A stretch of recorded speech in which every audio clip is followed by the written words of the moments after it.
Ariel Helwani in Toronto gearing up for UFC 165 alongside Eddie Wineland, who meets Renan Barão for the UFC Interim Bantamweight Championship this Saturday night live on pay-per-view. And Eddie, I gotta say, I don't even want to look at you right now. I have a bone to pick with you, my friend. This will make it better? No, it will not, because I can see right through that.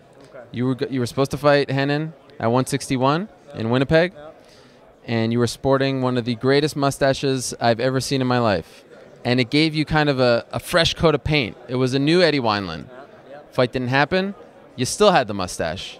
Fight gets announced for this card, you still have the mustache. And then I wake up one morning, I check my social media, my Instagram, and the mustache is gone. Why in the hell did you change that thing before the biggest fight of your life? Why'd you shave it off? Basically, you just kind of hit the nail on the head. Biggest fight of my life. I've never fought with a mustache before. Why change it now? There's a lot on the table. Yeah, it was cool and this and that. I think the novelty of it wore off. I do still have facial hair. Don't even try to tell me that's as cool as your mustache. No, it's nowhere as cool as the mustache. But yeah, it came down to. There's no gentleman when I get into that cage, you know. It's bottom line is it's time to unleash the beast. And as soon as I shaved it off, I went to the gym right after that, and I just felt like a new person. Felt like the old Eddie, faster, stronger. Just as weird as it sounds, the mustache went, and I felt faster and stronger. Felt on point. It was weighing you down? Did you see it? You saw it. It was amazing. Of course, it was weighing me down. You know, like I said, it was cool and fun. And I will have another one at some point, but I don't see myself fighting with one anytime soon. It's just. Too much on the line for that. What kind of feedback? I mean, I joke here, but I think your fans were a little upset initially, right?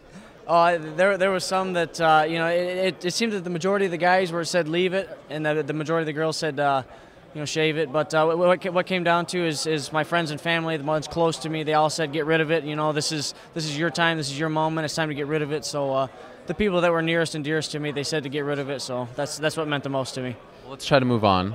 I'll try to forgive you. All right. I remember talking to you heading into 161 when you found out that you weren't fighting on that card for the belt. You were obviously bummed out, and who knows what was going to happen with Dominic and if you were going to get that shot. It happens in this sport. Guys get a title shot and then an injury happens and they don't get that shot in the end. How nervous were you after that you weren't going to get a chance to fight for the belt? Not so much nervous, just kind of you get put in limbo. You know, you play the waiting game, and yeah, I wanted the title shot. They say, hey, you're fighting for the belt, but oh, now you're not fighting for the belt, so we'll see what happens. It sucks, but you know, like you said, injuries happen. It's a combat sport, and things happen. So I'm just thankful that he healed up quick, and you know, we're here going to do it on Saturday.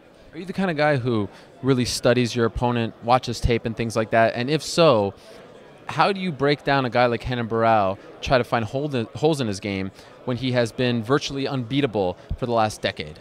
I personally don't look at a lot of video. My coaches, they'll look at video and we'll kind of work from there. You know, we always train the same. We just kind of put a couple of little tweaks here and there wherever we need it.